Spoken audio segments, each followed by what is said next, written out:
I almost didn't see you there. It's so dark out.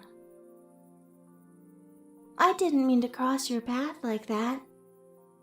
I'm just looking for something, you see.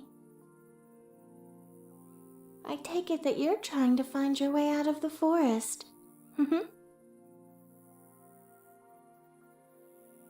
Oh, my sincerest apologies. I don't mean to make such assumptions. I hope that you don't find my conversation rude. I've been out here wandering for quite some time. It can be a little lonely. Actually, if you'd be interested, I know the way to the edge of the forest from here. I've been there several times while looking for my light. If you'd like, I can walk you there. Tonight is such a clear and pleasant evening, isn't it? It would be a shame to not take advantage of some good company on such a beautiful night. After all, we're both out here wandering alone. Why shouldn't we enjoy each other's journey,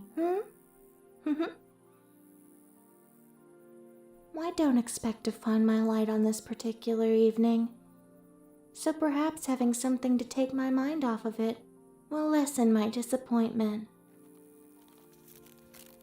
By the way, my name is Domalie. I don't really live around here, but I don't really have anywhere in particular that I call home. How about you? You certainly look like you're not from around here. In fact, judging by the weathering of your clothes and what you've got to travel with, I would venture a guess that you're probably some kind of wanderer like me. I'm terribly sorry if I've offended you by my observations. I guess that you might say that I pay a lot of attention to details. So, if you're looking for your way out of the forest, I take it that you're making your way on a quest of some kind. Oh, that's very exciting. I guess you might say that I'm on a quest of my own in some ways. You see, I used to travel with a partner. I fear that I might never travel with him again. We shared so many wonderful journeys together, until we were separated by a dreadful storm just outside of this forest a few moons ago. While I've wandered the area in search of him, I've often thought back to some of the various adventures that the two of us had shared. You see, I have a very particular problem. My eyesight is awfully bad, and once the sun rises, I'm rendered almost nearly blind by its brightness. Because of that, I prefer to travel at night when I can see a little more clearly. But to be honest, I struggle even at night to navigate in places that I'm unfamiliar with. That's why my light was so precious to me. He was what you might know as an astral. He was only able to take form after the sun had set, after which he appeared with a bright and beautiful glow. One night, he stumbled upon me struggling to find my way around a wooded area near the place where I like to gaze up at the stars. From the moment that we first met, I knew I wanted to follow wherever he wanted to go. I suppose some individuals just have that certain quality about them, right? Anyway, ever since that night, the two of us were inseparable. When the sun would rise, he would disappear, and I would find a nice dark place to rest. And then when the darkness of night came, he and I would be reunited once again. Then the two of us would wander. Not to anywhere in particular, mind you. We just enjoyed looking up at the night sky and enjoying all of the stars.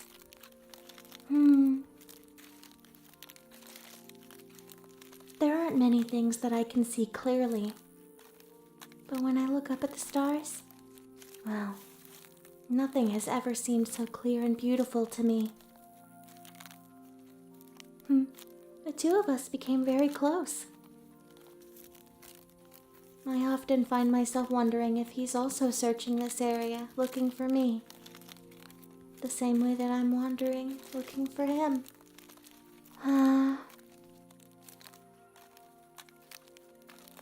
I fear that when the storm first separated us, that due to the nature of our limitations, we set off in opposite directions in search of one another.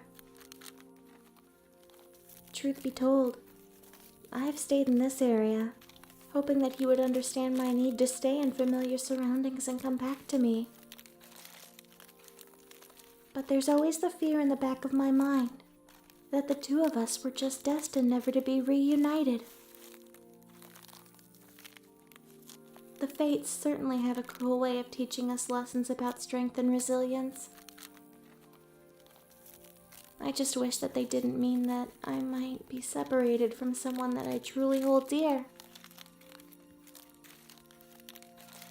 Oh, I'm sorry for rambling on like this. I don't mean for the conversation to be so one-sided. I'm sure that since you're out here wandering in the woods at night, you must also be searching for someone or something equally as important.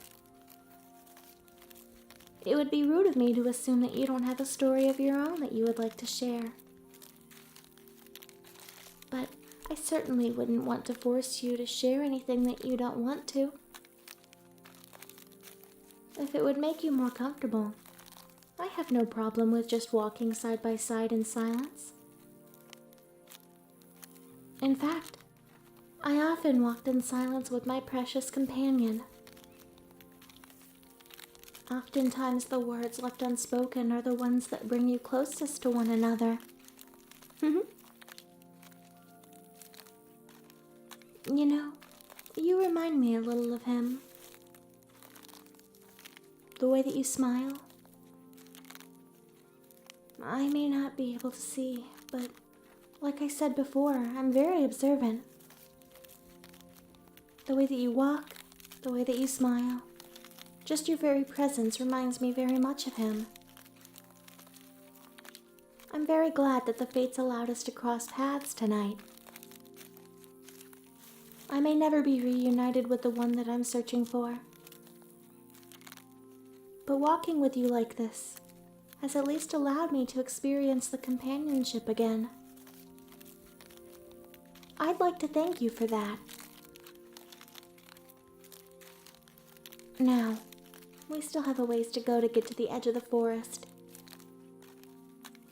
If you'd be willing to share it with me, I'd love to hear some tales of your adventures as well.